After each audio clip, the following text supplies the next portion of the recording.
రెండో తిమోతి పత్రిక 3వ అధ్యాయము 1 నుండి 4 వచనాల వరకు అందరం కలిసి చదువుకుందాం.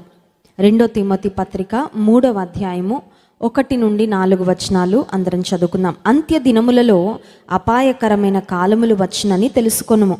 ఏలయనగా మనుష్యులు స్వార్థప్రియులు, ధనాపేక్షులు, బింకములాడువారు, అహంకారులు, దూషకులు, తల్లిదండ్రులకు అవిధేయులు, కృతజ్ఞత లేనివారు, అపవిత్రులు, అనురాగరహితులు, అతిద్వేషులు, అపవాదకులు, అజితేంద్రియులు, క్రూరులు, సజ్జన ద్వేషులు, ద్రోహులు, మూర్ఖులు, గర్వాంధులు, దేవుని కంటే సుఖానుభవము ఎక్కువగా ప్రేమించువారు. 5వ వచనం, పైకి భక్తి గలవారి వలె ఉండియు దాని శక్తి ఆశ్రయించని వారునై యుందురు. ఇట్టి వారికి విముఖుడవై యుండుము. దేవుని వాక్యంలో అంత్య దినాలను గురించి చాలా మాటలు వ్రాయబడ్డాయి. ప్రకటన గ్రంథం, బైబిల్లో ఉన్న ఆఖరు పుస్తకము ప్రకటన గ్రంథము. యేసుక్రీస్తు ప్రభువారి యొక్క 2వ రాకడను గుర్చిన విషయాలు అనేకమైనవి ప్రకటన గ్రంథంలో మనం చూడగలం. ఒక ప్రయాణానికి మనం ఎంత బాగా సిద్ధపడితే ఆ ప్రయాణం అంత సాఫీగా ఉంటుంది. మీరు అంగీకరిస్తారా? ట్రైన్ హడావిడిగా ట్రైన్లో కావాల్సినవి ఏమీ తీసుకోకుండా, ప్రయాణ సదుపాయాలు కానీ ఏం ఆలోచించుకోకుండా, రిజర్వేషన్ కూడా లేకుండా ఎక్కేసాం అనుకోండి, ఎలా ఉంటుంది ప్రయాణం? ఇబ్బందికరంగా ఉంటుంది. మనము ఈ లోకం అనే ప్రయాణం గుండా వెళ్తున్నాము, కానీ మనం వెళ్ళబోతున్న అంతిమ గమ్యస్థానం ఏంటంటే పరలోకం. పరలోకము కొరకు ఈ లోకంలో ప్రతి దినము మనము సిద్ధపడాలి. బైబిల్ గ్రంథంలో అంత్య దినాలను గూర్చి, అంటే యేసుక్రీస్తు ప్రభువారి యొక్క రాకడకు దగ్గర సమయంలో మనుషులు ఎలా ఉంటారో అనేకమైన అంశాలు ఇక్కడ రెండో తిమోతి పత్రిక 3వ అధ్యాయంలో అపోస్తలుడైన పౌలు తిమోతికి వ్రాస్తూ కొన్ని రకాలైన వ్యక్తులను గురించి రాసుకుంటూ వచ్చారు. నాకు తెలిసి మనలో ఉన్న ప్రతి ఒక్కరము ఈ గుంపులో ఏదో ఒక గుంపుకు ఖచ్చితంగా చెందిన వారం అయ్యే ఉంటాము. ఒకవేళ నేను వీటిలో ఏ గుంపుకు చెందనండి అంటే మాత్రం మనం ఖచ్చితంగా అబద్ధాలు ఆడుతున్నట్లే. ఎందుకంటే ఇక్కడ చాలా పెద్ద లిస్ట్ ఉందండి. అంత్య దినాల్లో ప్రజలు ఎలా ఉంటారు, అంత్య దినాల్లో మనుషులు ఎలా ఉంటారు, వారి ప్రవర్తన ఎలా ఉంటుంది, వారి విధానాలు ఎలా ఉంటాయి, వారి ఆలోచనలు ఎలా ఉంటాయి, వారి స్వభావం ఎలా ఉంటుంది, వారి వైఖరి ఎలా ఉంటుంది, చాలా విషయాలు వ్రాయబడ్డాయి. వాటిలో మనం ఎందులో ఉన్నామో ఒక్కసారి గుర్తించుకొని వాటిలో నుండి బయటపడగలిగితే కేవలం దేవుని సహాయం ద్వారా మాత్రమే మనం ఖచ్చితంగా ఆధ్యాత్మిక జీవితంలో జయం పొందినట్లు. ఇక్కడ 2వ వచనం నుండి చూడండి, ఏలయనగా మనుష్యులు స్వార్థప్రియులు. స్వార్థప్రియులు అంటే ఏంటండి? స్వార్థం ఉంటుందా? ఉండదా? ఉంటుంది కదా. స్వార్థం ఉంటుంది మనకి. మన వాళ్ళకి ఒక లెక్క, బయట వాళ్ళకి ఒక లెక్క. మనం బాగా ప్రేమించిన వారు వస్తే వారిని ఒక రకంగా చూస్తాం, వేరే వారిని మరొక రకంగా చూస్తాం. కానీ యేసయ్య చెప్పిన 2 ప్రాముఖ్యమైన ఆజ్ఞలలో 2వ ఆజ్ఞ ఒక్కసారి జ్ఞాపకం చేసుకుంటే, నిన్ను వలే నీ పొరుగు వారిని ప్రేమించు. అంటే దానిలో ఏముంది తెలుసా అండి? ప్రేమ ఉంది. నిన్ను వలే నీ పొరుగు వారిని ప్రేమించు అనే మాటలో ప్రేమ చూపించు అనేది ఒక భాగం అయితే, 2వ భాగం ఏంటంటే నిన్ను వలే ఇతరులను ప్రేమించు. అంటే నువ్వు స్వార్థపరురాలిగా ఉండడానికి వీలు లేదు. చాలాసార్లు మనలో స్వార్థం ఉంటుంది. ఒక్కొక్కసారి నేను ఇంటికి ఎవరైనా గెస్ట్లు వస్తే వారికి వాటర్ ఇస్తాం కదా, మనం ఎవరైనా గెస్ట్లు వస్తే వాటర్ ఇస్తాం. మరి అప్పుడే నేను నా డైలీ పోర్షన్లో నిన్ను వలే నీ పొరుగువాన్ని ప్రేమించని చదువుకున్న తర్వాత మనసులో పెట్టుకున్నాను వాక్యం. ఎవరో గెస్ట్లు వచ్చారు, వాళ్ళు నాకు అంతగా తెలియదు, వారికి ఏం వాటర్ ఇవ్వాలి అంటే, ఇది ఇప్పుడు కాదులేండి, పెళ్లి కాకముందు నా యవనస్త్రాలుగా ఉన్నప్పుడు. అయితే నేను నీళ్లు తాగాలంటే గ్లాస్ బాగా కడుక్కొని, ఒకసారి 2 సార్లు కడుక్కొని అప్పుడు మంచిగా ఫిల్టర్ వాటర్ తీసుకొని తాగుతాను.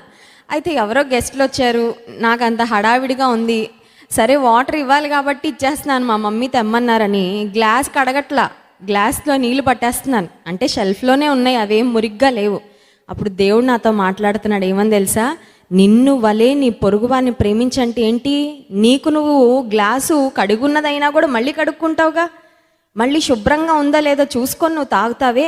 నిన్ను వలే నీ పొరుగువారిని ప్రేమించన్నప్పుడు నిన్ను నువ్వు ఎలా ట్రీట్ చేసుకుంటున్నావో నీ ఇంటికి వచ్చిన వారిని కూడా నువ్వు అలాగే ట్రీట్ చేయాలి. నీ సహాయాన్ని ఆశించిన వారిని కూడా అలాగే ట్రీట్ చేయాలి. నీ బిడ్డలను నువ్వు ఎలా ప్రేమిస్తున్నావో ఇతరుల బిడ్డలను కూడా నువ్వు అలాగే ప్రేమించాలి. నీ వారిని నువ్వు ఎలా యాక్సెప్ట్ చేస్తున్నావో, ఎలా భరించుకుంటున్నావో, ఎలా సహించుకుంటున్నావో బయట వారిని కూడా అలాగే అర్థమవుతుందండి. నేను చెప్పింది పెద్ద విషయం ఏం కాదు, కానీ దేవుడు చిన్న చిన్న విషయాల్లో కూడా మనతో మాట్లాడుతూ ఉంటాడు. ఆధ్యాత్మిక జీవితం అనేది ఇది థియరీ కాదండి. ఇదేదో 4 ముక్కలు నేర్చేసుకొని 4 వాక్యాలు కంఠస్థం చేసేసి 4 వాక్యాలు పట్టేసి నేను యేసుప్రభు బిడ్డనండి, నేను చర్చికి వెళ్ళిపోతున్నాను, నేను ప్రార్థన చేసేస్తున్నాను, నేను ఉపవాసం ఉంటాను అని సరిపెట్టుకునే భక్తి కాదు క్రైస్తవ విశ్వాసం అనేది. నీ వ్యక్తిగత జీవితంలో నువ్వు ఆచరించవలసిన విశ్వాసం. హల్లెలూయా. ఎందుకు ఈ మాటలు చెప్తున్నానంటే చాలాసార్లు దేవుని వాక్యం ఏదో మన టెక్స్ట్ బుక్లు చదివినట్లు సైన్స్, మ్యాథ్స్, బయాలజీ, ఫిజిక్స్, ఆ శాస్త్రం, ఈ శాస్త్రం, గణిత శాస్త్రం చదివినట్లు చదివేసి ప్రక్కన పడేసి వాక్యానికి మన జీవితానికి సంబంధం లేకుండా బ్రతుకుతుంటాం. అందుకే క్రైస్తవులంటే లోకంలో చాలామందికి అసహ్యం వచ్చేస్తుంది. ఎందుకంటే క్రీస్తు పేరైతే పెట్టుకున్నాం కానీ క్రీస్తు వంటి మనసు మాత్రం మనలో ఏమాత్రం కనబడట్లేదు. నిజానికి యేసయ్య మాటలన్నీ మనం ఫాలో అయితే నేను అనుకుంటాను ఈ ప్రపంచంలో ఉన్న అవార్డులు, రివార్డులు అన్నీ దేవుని బిడ్డలకే వస్తాయి. హల్లెలూయా. నిన్ను చూస్తే 10 మంది చెప్పుకుంటారు, ఇలా ఉండాలి, ఒక వ్యక్తి అంటే ఇలా బ్రతకాలి, యేసుప్రభు బిడ్డలంటే ఇలా ఉంటారా అని. మనల్ని బట్టి దేవునికి మంచి పేరు వస్తుంది, మనల్ని బట్టి దేవునికి మహిమ వస్తుంది. కానీ చాలాసార్లు మన జీవితాలు మాదిరికరంగా ఉండకపోవడం వలన దేవుని నామానికి మన వలన అవమానము వస్తుంది. అంత్య దినాల్లో, అపాయకరమైన కాలాల్లో ప్రజలు స్వార్థప్రియులుగా ఉంటారంట. ఒక్కసారి మనం ఆలోచన చేసుకుంటే ఎక్కడెక్కడ మనలో స్వార్థం కనబడుతుందంటే దాదాపు అన్నిటిలో కనబడుతుంది. అవునా కాదా? అవునా కాదా? అన్నిటిలో స్వార్థమే. ఎవరైనా భోజనాలకు వచ్చారనుకోండి, మనకి ఇష్టమైన వాళ్ళకి మంచి ముక్కలు వెతికేస్తాం, మనకి ఇష్టం లేని వాళ్ళకి ఎముకలేస్తాం, లేకపోతే తొక్కలేస్తాం కదండి. చాలాసార్లు భోజనాలు పెట్టే దగ్గర, బట్టలు పెట్టే దగ్గర, లేకపోతే ప్రతి చిన్న విషయంలో కూడా మనం చాలా స్వార్థాన్ని కనుపరుస్తుంటాం. దేవుని బిడ్డలుగా మనం స్వార్థ ప్రియులుగా ఉండడానికి వీల్లేదు. Love your neighbour as your self. నిన్ను వలే నీ పొరుగు వారిని ప్రేమించు. ఆ తర్వాత ధనాపేక్షలు, బింకములాడువారు, అహంకారులు, దూషకులు, తల్లిదండ్రులకు అవిధేయులు, కృతజ్ఞత లేనివారు, అపవిత్రులు, అనురాగరహితులు, అతిద్వేషులు, అపవాదకులు, అజితేంద్రియులు, క్రూరులు, సజ్జన ద్వేషులు, ద్రోహులు, మూర్ఖులు, గర్వాంధులు, దేవుని కంటే సుఖానుభవం ఎక్కువగా ప్రేమించువారు. ఆ తర్వాత 5వ వచనంలో పైకి భక్తి గల వారిగా కనబడతారు కానీ దాని శక్తిని ఆశ్రయించని వారు అని ఒక లిస్ట్ ఉంది. ఈ లిస్ట్లో అవన్నీ ఎక్స్ప్లెయిన్ చేసుకుంటూ వెళ్ళాలంటే ఇప్పుడు సమయం సరిపోదు. అయితే ఈ లిస్ట్లో ఏ ఏ స్వభావాలు మనలో ఉన్నాయో ఒక్కసారి వాటిని గమనించుకొని, ఈ స్వభావం నాలో ఉంది, ఈ పాపం నాలో ఉంది, ఈ బలహీనత నాలో ఉంది, ఈ లోటు నాలో ఉంది ప్రభా, కానీ నీ కృప ద్వారా నేను దాన్ని అధిగమించాలని కోరుకుంటున్నాను, నేను ఎదగాలని ఆశిస్తున్నాను అని మనం అడగగలిగితే దేవుడు తప్పకుండా ఆధ్యాత్మిక జీవితంలో మనకు జయాన్ని ఇస్తాడు. హల్లెలూయా. అందుకే ఒక దైవజనుడు ఏమన్నాడంటే, ఆత్మీయ జీవితంలో నీ ఎదుగుదలకు నువ్వెవరితో పోటీ పెట్టుకోవాల్సిన అవసరం లేదంట. అర్థమవుతుందండి? అందరికీ పోటీ పెట్టుకోవడం బాగా అలవాటు కదా. రిజల్ట్ రాగానే కాలేజీలో, స్కూల్లో ప్రోగ్రెస్ రిపోర్ట్ రాగానే వీళ్ళకి ఎంత వచ్చిందో చూసుకోరు, పక్కన వాళ్ళకి నీకెంత నీకెంత నీకెంత అని అందరిది తెలుసుకుంటారు. అంటే చాలాసార్లు మన జీవితం కంటే ప్రక్కవారి గురించి మనకు చాలా ఎక్కువ ఇంట్రెస్ట్ కనిపిస్తూ ఉంటుంది. మనం ఏం చీర కట్టుకుందాం అని చూడరు, వాళ్ళు ఏం కట్టుకున్నారు, ఆ వెనక ఆవిడ ఏం కట్టుకుందా, పక్క ఆవిడ ఏం కట్టుకుందా అని చాలాసార్లు ఈ ఇంట్రెస్ట్ చాలా ఎక్కువైపోతూ ఉంటుంది. ఆధ్యాత్మిక జీవితంలో మనల్ని మనం ఎవరితో పోల్చుకోకూడదు. కానీ నిన్నటి కంటే నేను ఈరోజు దేవునికి దగ్గరగా వచ్చానా, నిన్న నాలో బలహీనతలు ఉన్నాయి, మొన్న నేను దేవుని ఇబ్బంది పెట్టాను, బాధ పెట్టాను, ఆయా విషయాల్లో నేనే డిసప్పాయింట్ అయ్యాను నా జీవితాన్ని బట్టి. కానీ నిన్నటి కంటే ఈరోజు, గత సంవత్సరం కంటే ఈ సంవత్సరము, గత నెల కంటే ఈ నెల దేవునిలో నేను ఎదుగుతున్నానా అని మనతో మనమే పోటీ పెట్టుకోవాలంటే. హల్లెలూయా. అంటే అర్థం ఏంటంటే మనల్ని మనము స్వపరీక్ష చేసుకోవాలి. దేవుని మందిరానికి వచ్చినప్పుడల్లా ఒకటి చేసుకోవాలి, ఒక పరీక్ష. అదేంటంటే స్వపరీక్ష. నన్ను నేను పరీక్షించుకోవాలి. దేవుని వాక్యము అనే అద్దంలో చూసుకుంటూ మనల్ని మనం పరీక్షించుకొని మనలో ఉన్న లోటుపాట్లు సరి చేసుకోవాలి. అద్దంలో చూసిన తర్వాత నేను అసలు ఏమీ సరి చేసుకోను అనేవారు ఎవరైనా ఉంటారా? అసలు అద్దం ముందుకు వెళ్ళేదే సరి చేసుకోవడానికి. కొంతమంది చూడండి, దువ్విన తలే 10 సార్లు దూవుతుంటారు మగపిల్లలు. ఇక వాళ్ళకి బైక్ మిర్రర్ దొరికినా, కార్ అద్దాలు దొరికినా ఏది వదలరు. కొంచెం షాప్లో ఏమన్నా అద్దాలు కనబడినా నిలబడి సర్దేసుకుంటూ ఉంటారు కదండి. అద్దంలో చూసినప్పుడు మనలో ఉన్న లోపాన్ని మనము సవరించుకోవడానికి ప్రయత్నం చేస్తూ ఉంటాం. దేవుని వాక్యం కూడా ఒక అద్దము వంటిది. దేవుని వాక్యంలో మన లోటుపాట్లు మనకు కనబడతాయి. అద్దంలో చూసుకొని ఎన్ని లోటుపాట్లు ఉన్నా సవరించుకోకుండా ప్రక్కకి వెళ్ళిపోయేవాడు ఎవడు ఉండడు. అలాగే దేవుని వాక్యము అనే అద్దం వద్దకు వచ్చినప్పుడు మన లోటుపాట్లు మనం సరిచేసుకున్నప్పుడు దేవుని కృపలో మనము ఎదుగుతాం, దేవుని కృపలో మనం వర్ధిల్లుతాం. అంత్య దినములలో ప్రజలు ఎలా ఉంటారు అని మనం ఆలోచిస్తే మొట్టమొదటి కేటగిరీ ఎవరంటే ధనాపేక్షులు అనే మాట చూస్తున్నాం. చూడండి 2 తిమోతి పత్రిక 3వ అధ్యాయము 2వ వచనంలో ఇందాక చూసాము స్వార్థ ప్రియులు అనే మాట చూసాము. రెండవదిగా ధనాపేక్షులు, లవర్స్ ఆఫ్ మనీ అనే మాట చూస్తున్నాం. స్వార్థ ప్రియులు అంటే ఎవరంటే లవర్స్ ఆఫ్ దెమ్సెల్వ్స్, తమ్మును తాము ప్రేమించుకునేవారు. స్వార్థ ప్రియులు అంటే ఎవరండి? తమ్మును తాము ప్రేమించుకునేవారు. రెండవది ఏంటంటే ధనాన్ని ఎక్కువగా ప్రేమించేవారు. బైబిల్ గ్రంథంలో కొంతమంది ఉదాహరణలు మనకున్నాయి. ధనాన్ని ఎక్కువగా ప్రేమించి నష్టపోయిన వారు ఉన్నారు.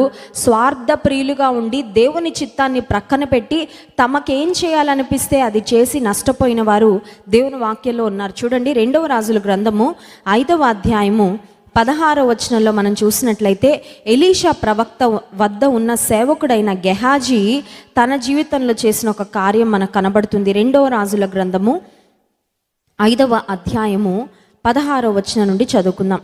2వ రాజుల గ్రంథం 5వ అధ్యాయం 16వ వచనం. ఎలీషా ఎవని సన్నిధిని నేను నిలవబడి ఉన్నానో ఇశ్రాయేలు దేవుడైన ఆ యెహోవా జీవము తోడు నేనేమియు తీసుకొనను అని చెప్పెను. నయమాను అతన్ని ఎంతో బతిమాలినను అతడు ఒప్పకపోయెను. మనకు తెలుసు సిరియా దేశంలో సైన్యాధిపతిగా ఉన్న నయమాన్ అనే వ్యక్తికి కుష్ఠరోగం వస్తే ఆ కుష్ఠరోగం నయం కాలేదంట. చాలా డాక్టర్స్ దగ్గరికి వెళ్ళుంటాడు, చాలా ట్రీట్మెంట్స్ ప్రయత్నం చేస్తుంటాడు.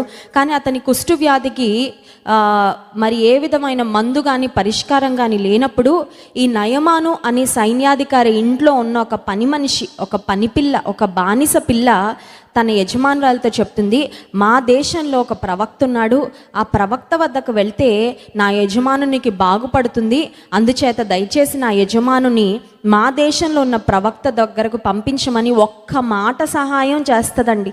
దేవుని బిడ్డలుగా కొన్నిసార్లు అనుకుంటాం మనం అందరికీ చాలా ఆ రకంగా ఈ రకంగా సహాయపడాలనుకుంటాం. కానీ కొన్నిసార్లు నువ్వు డబ్బు ఇవ్వక్కర్లేదు ఇతరులకు, నువ్వు లేకపోతే ఏదో క్రియలు చేయక్కర్లా, నువ్వు మాట సహాయం చేస్తే చాలు. సమస్యల్లో ఉన్న వారికి ఒక్క మాట చెప్పు, యేసయ్య వద్దకు రండి, దేవునికి ప్రార్థన చేయండి, యేసయ్య నామంలో శక్తి ఉంది, మందిరంలో అడుగు పెట్టండి, దేవుని కృప మీరు పొందుకుంటారని ఒక్క మాట మనం చెప్పగలిగితే నువ్వు చెప్పే ఒక్క మాట ద్వారా ఒక బ్రతుకు, ఒక కుటుంబం బాగుపడుతుంది. హల్లెలూయా. చాలాసార్లు మనం ఏవేవో గొప్ప గొప్ప పనులు చేయాలనుకొని మనం చేయగలిగిన చిన్న చిన్న పనులు చేయకుండా నోరు మూసుకొని కూర్చుంటాం. తెలుసా అండి, నేను చాలా పెద్ద పెద్ద పనులు చేయాలనుకుంటున్నానండి, చాలా పెద్ద పెద్ద ప్రణాళికలు నాకున్నాయి, చాలా పెద్ద పెద్ద ఆలోచనలు ఉన్నాయి, చాలా కళలు ఉన్నాయి నాకు, అవన్నీ నెరవేరాలంటే మరి ఎప్పటికి నెరవేరుతాయో, ప్రస్తుతానికి నేను చాలా చిన్న వ్యక్తినండి, చిన్న ఉద్యోగం చేసుకుంటున్నాను, మాకే చాలా అవసరాలు ఉన్నాయి, మాకే చాలా అప్పులు ఉన్నాయి, మాకే చాలా కష్టాలు ఉన్నాయి, సహాయం చేయాలనే పెద్ద మనసుంది కానీ సహాయం చేయడానికి నా చేతిలో ఏం లేదు అనుకుంటాం. ఇతరులకు నువ్వు సహాయం చేయడానికి నీ చేతిలో ఏమి ఉండక్కర్లేదు, ఇతరులకు సహాయం చేయాలనే హృదయము ఉండాలి మొదటిగా. రెండవది, వారికి సహాయం చేయగలిగిన దేవుని వద్దకు వారిని నడిపించాలి అనే ఆశ నీకుంటే నువ్వు ఖచ్చితంగా కష్టంలో ఎవరినైనా చూస్తే వారికి యేసయ్య గురించి చెప్పకుండా ఉండవు. హల్లెలూయా. దేవుని గురించి చెప్పకుండా ఉండలేమంట. నిజంగా దేవుడు ఉత్తముడని నీ జీవితంలో నువ్వు రుచి చూచి తెలుసుకుంటే ఇతరులు కష్టాల్లో ఉన్నప్పుడు, ఇతరులు బాధల్లో ఉన్నప్పుడు, శ్రమల్లో ఉన్నప్పుడు నువ్వు చెప్పకుండా ఉండలేవు, సహాయము చేయకుండా ఉండలేవు, ప్రార్థన చేయకుండా ఉండలేవు. అర్థమవుతుందండి? ఎవరైనా కష్టాల్లో ఉన్నప్పుడు నీ మనసులో నిజంగా వారి బాధను నువ్వు ఫీల్ కాగలుగుతున్నావా? ఈ రోజుల్లో స్వార్థం ఎక్కువైపోయింది చాలామందికి. నా జీవితం బాగుండాలి, నేను సుఖంగా ఉంటే చాలు, నేను కళ్ళ నిండా నిద్రపోవాలి, నేను బాగా డబ్బు సంపాదించుకోవాలి, లేకపోతే నా తర్వాత తరాలకు ఇన్ని కోట్ల ఆస్తిని కూడబెట్టాలని చాలాసార్లు మన కడుపు మనం చూసుకుంటాం, మన ఆరోగ్యం మనం చూసుకుంటాం, మన పిల్లల్ని మనం చూసుకుంటాం. కానీ ఇతరులకు సహాయం చేయాలనే హృదయం చాలాసార్లు మనకు ఉండడం లేదు. అది స్వార్థ ప్రియులుగా బ్రతకడం కాదంటారా? ప్రతిదినం ఒక రోజు తిరిగే లోపు మనల్ని మనం ఒక ప్రశ్న వేసుకోవాలి. నీ దేవుణ్ణి పూర్ణ హృదయంతో ప్రేమించు అని యేసే మొదట చెప్పారు. రెండవది, నిన్ను వలె నీ పొరుగు వారిని ప్రేమించు. ఈరోజు నా కోసం, నా భర్త కోసం, నా పిల్లల కోసం, నా కుటుంబం కోసం కాకుండా ఇంకొకరి కోసం అన్నా ఏదైనా నేను చేశానా? ఏదైనా చేయడం అంటే ఏదో పెద్ద దాన ధర్మాలు, పుణ్యకార్యాలు ప్రతిరోజు మనం చేయాలని కాదు. ఇతరుల కొరకు నువ్వు ఒక ప్రార్థన చేయగలిగావా? ఇతరుల కొరకు ఒక మాట సహాయమైనా చేయగలిగావా? వారి కష్టాలను నువ్వు వినే సమయం నీకుందా? ఈ రోజుల్లో చూడండి, సీరియళ్ళు చూడడానికి ఉన్న ఇంట్రెస్ట్ చాలాసార్లు ఇతరుల కష్టాలు వినడానికి మనకి ఉండడం లేదు. ఇతరుల యొక్క శ్రమల గురించి తెలుసుకోవాలనే హృదయం మనకు ఉండదు. ఎందుకు ఈ మాట చెప్తున్నానంటే, దేవుని ప్రజలుగా మనం ఆనందించే వారితో కంటే దుఃఖించే వారితో మనం సమయం గడపగలిగితే దేవుడు చాలా ఆనందిస్తాడు. హల్లెలూయా. మొన్న మరి హైదరాబాద్ ప్రాంతానికి వెళ్ళడం జరిగింది. దైవజనులు ఒక మంచి రిసెప్షన్ కార్యక్రమానికి వెళ్ళి దేవుని వాక్యం అందించడానికి వెళ్ళారు. దైవజనులు అడిగారు, నువ్వు కూడా నాతో పాటు రమ్మని అడిగారని. అప్పుడు నేను అన్నాను, అదే సమయంలో ఒక కుటుంబం అవసరతలో ఉన్నారు, ఒక కుటుంబం కష్టాల్లో ఉన్నారు. వారితో నేను కొంత సమయం గడిపి వారి సమస్యలు తెలుసుకొని వారి కొరకు ప్రార్థన చేయాలని ఆశపడుతున్నానండి, మీరు వెళ్ళండి అంటే దైవజనులు నన్ను ఇంటి దగ్గర విడిచిపెట్టి వెళ్ళారండి. నేను అనుకుంటాను, మేము హైదరాబాద్లో 3 దినాలు గడిపాము. ఆ 3 దినాల్లో నాకు అత్యంత సంతృప్తినిచ్చిన సమయం ఏంటంటే, ఆ కష్టాల్లో ఉన్న కుటుంబంతో కూర్చొని కొన్ని గంటలు వారి కష్టాలు విని వారి కొరకు ప్రార్థన చేశానే, అది నాకు చాలా సంతృప్తిని ఇచ్చింది. నిజానికి మనం చాలాసార్లు అనుకుంటాం, నేను మంచి వస్త్రాలు వేసుకుంటే నాకు చాలా సంతోషం వస్తుంది, ఓ మంచి బిర్యానీ తింటే నాకు ఆనందం వస్తుందని. ఆ బిర్యానీ నోట్లో నుండి కడుపులోకి ఈ గొంతు దిగే వరకే ఉంటుంది నీకు ఆనందం, అవునా కదా? ఒక కొత్త వస్త్రం వేసుకున్న కాసేపు ఉంటుందేమో ఆనందం, ఇంకా తర్వాత ఉండదు. ఈ లోక సంబంధమైన ఏవి కూడా మనకు నిజమైన ఆనందాన్ని ఇవ్వలేవు.